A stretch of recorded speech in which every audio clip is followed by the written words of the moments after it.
बिहार की राजनीति में जदयू, भाजपा, कांग्रेस, राजद को पानी पिलाने के लिए प्रशांत किशोर ने रणनीति तैयार कर ली है और सारी चीज़ें 2 चरणों में देखने को मिलेगी आपको। और इसके लिए वे चीते की चाल और बाज की नज़र वाले फार्मूला को अपना रहे हैं।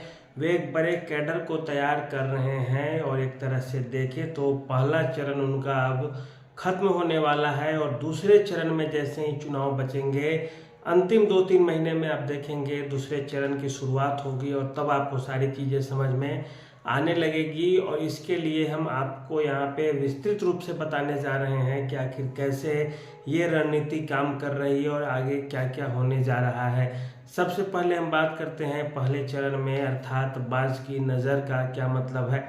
बाज की नज़र का मतलब है हर छोटी छोटी चीज़ें जो आपको दिखाई दे रही है उस पर आसमान से मंडराते हुए, उसके बारे में जानकारी लेते हुए सीधे झपट्टा मार देना है उस पर। और उसी रणनीति पे काम कर रहे हैं प्रशांत किशोर। अभी एक एक करके आप देखें इन चीज़ों को। सबसे पहले वे युवाओं को अपनी ओर खींचने की कोशिश कर रहे हैं, क्योंकि युवा ही एक ऐसी पीढ़ी होती है, युवाओं की भीड़ ही एक ऐसी भीड़ होती है जिसको न तो जाति की राजनीति में उलझाया जा सकता, न ही बेवकूफ़ बनाया जा सकता है और न ही जो परंपरागत और पौराणिक चीज़ें हैं उसके आधार पर उनसे आप वोट ले सकते हैं।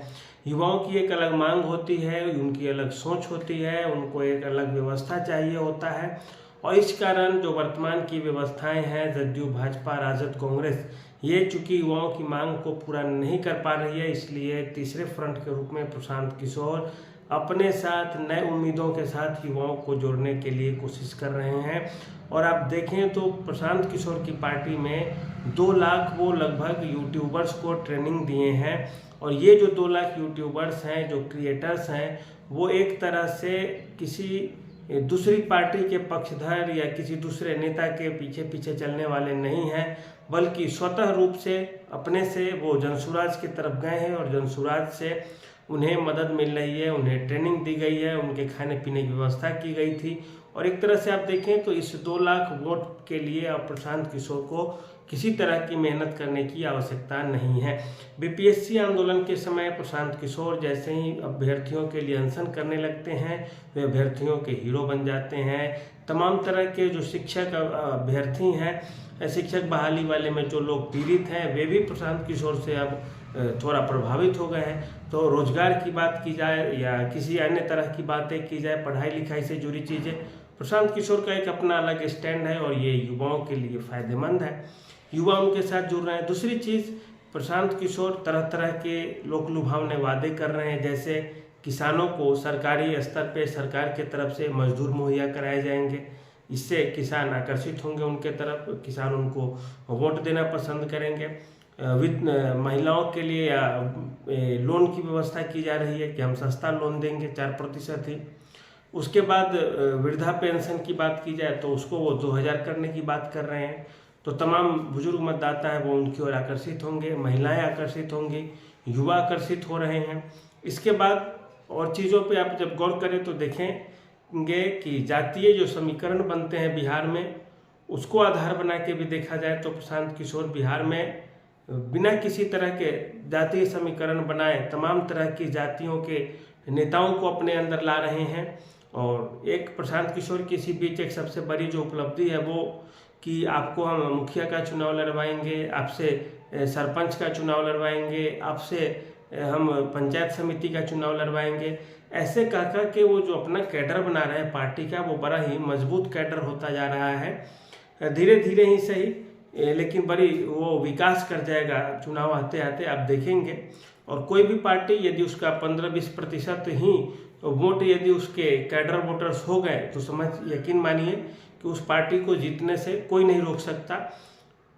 इसके अलावा आप देखें तो अभी जितने भी सर्वे हो रहे हैं उन सभी सर्वेज में प्रशांत किशोर के लिए 15% लोग हैं जो चाहते हैं कि प्रशांत किशोर मुख्यमंत्री बने बिहार की, और 15% एक बिहार जैसे राज्य में नए नेता को मानना, 15% लोगों के द्वारा प्रशांत किशोर को माना जाना, ये एक बड़ी उपलब्धि है जनसुराज की।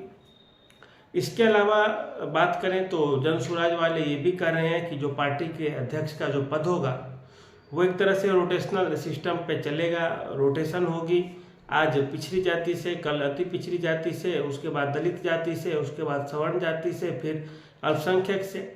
और इसके अलावा प्रशांत किशोर की एक सबसे अच्छी जो चीज़ है जो बिहार चुनाव के लिए काफ़ी फायदेमंद होगी, वो है दलित और मुसलमान मतदाताओं को अपनी ओर खींचना।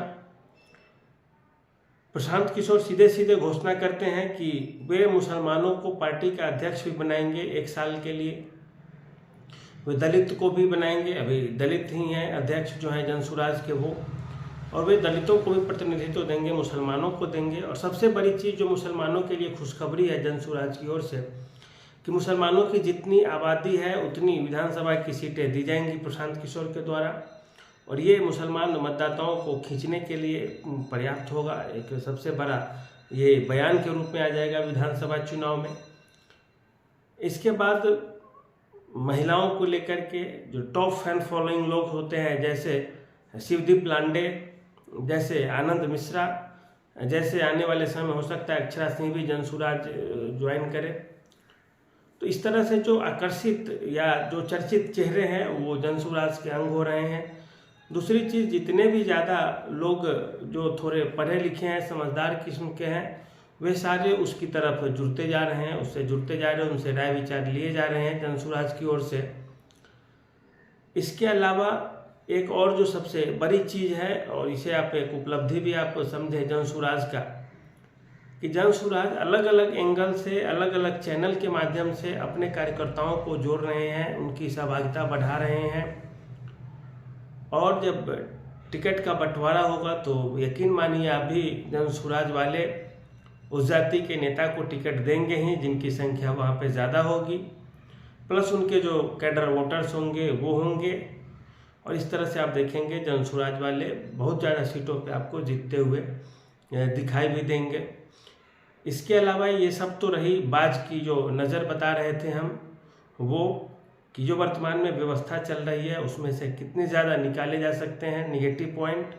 शराबबंदी को लेकर के भी जनसुराज वाले कह रहे हैं कि वे आएंगे तो चालू करेंगे, इससे दलित जाति का नुकसान हो रहा है, दलित समाज का नुकसान हो रहा है, और शराब हर जगह मिल रही है, आपराधिक घटनाओं में वृद्धि हो रही है, कानून व्यवस्था प्रशासन कुछ है ही नहीं इस तरह का। तो ये सब है बाज की नज़र, जहाँ भी मौके मिल रहे हैं वहाँ पे आप प्रहार कीजिए। अब आपको बताते हैं चीते की चाल वाली चीज़। चीते की चाल का मतलब है कि काफ़ी तेज़ दौड़ लगाना। अभी तक जनसुराज वाले फूक फूक कर कदम बढ़ा रहे हैं, कभी यात्रा निकाली जा रही, तो कभी छोटे मोटे संगोष्ठी हैं, तो कभी होली मिलन समारोह है।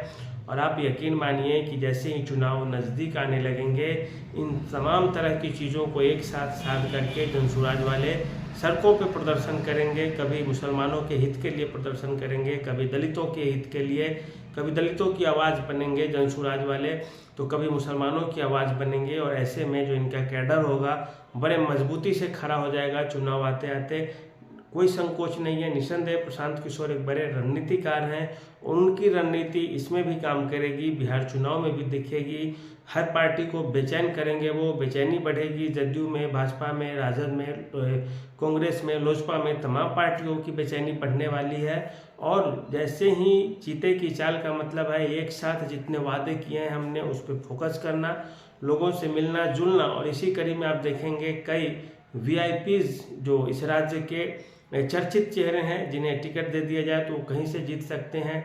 ऐसे 8, 10, 15 लोग भी जनसुराज से जुड़ेंगे, और वो ठीक चुनाव से कुछ दिन पहले जुड़ेंगे जब सरकार को या विपक्षी पार्टियों को उस चीज़ की तैयारी करने का मौका न मिले, और जनसुराज उसका फ़ायदा उठाते हुए सीधे सीधे आगे बढ़ जाए। ये भी जनसुराज पार्टी की एक बड़ी रणनीति रहने वाली है, और आप ये चीज़ गौर कीजिएगा, देखिएगा, अंततः यही होने जा रहा है। और कुल मिला के चीते की चाल और बाज की नज़र दोनों पे काम होगा, और तभी जाकर प्रशांत किशोर बाजीराव बन पाएंगे। और बिहार को जो वर्तमान सरकार है, व्यवस्था है, शासन तंत्र है, उससे मुक्ति दिलाएंगे, और बिहार में एक नए जनसुराज का एक अलग जगाएंगे। भले ही वो अरविंद केजरीवाल की तरह पार्टी का प्रचार प्रसार कर रहे हैं, लेकिन बिहार एक अलग धरती है, यहाँ पे अलग रणनीति है, नेता भी अलग किस्म के हैं, लोग भी अलग किस्म के हैं। तो इन सब चीज़ों पे उम्मीद है वो भी गौर कर रहे होंगे और देख रहे होंगे। लेकिन प्रक्रिया बड़ी अच्छी है और सबसे बड़ी फायदे की चीज़ ये है कि जनसुराज के ऊपर किसी तरह का इल्ज़ाम नहीं लगाया है, नई पार्टी है। और तमाम तरह की जो पार्टियां जैसे नीतीश कुमार के ऊपर कुशासन, अपराध, भ्रष्टाचार के आरोप लगे हैं, व्यवस्था में पारदर्शिता के आरोप लगते हैं, लालू यादव पे जंगल राज के आरोप लगते हैं, लेकिन इसके जनसुराज के नेताओं के ऊपर कुछ भी आरोप नहीं लगता है और इसे अब तक एक तरह से क्लीन चिट मिलते जा रही है। लोग भी बेईमान इसमें शामिल नहीं हो रहे हैं अब तक, और इसलिए ये थोड़ा ज़्यादा फायदेमंद दिख रहा है। तो कैसी लगी विश्लेषण आप हमें बताइएगा। आज के लिए इतना ही, धन्यवाद, नमस्कार।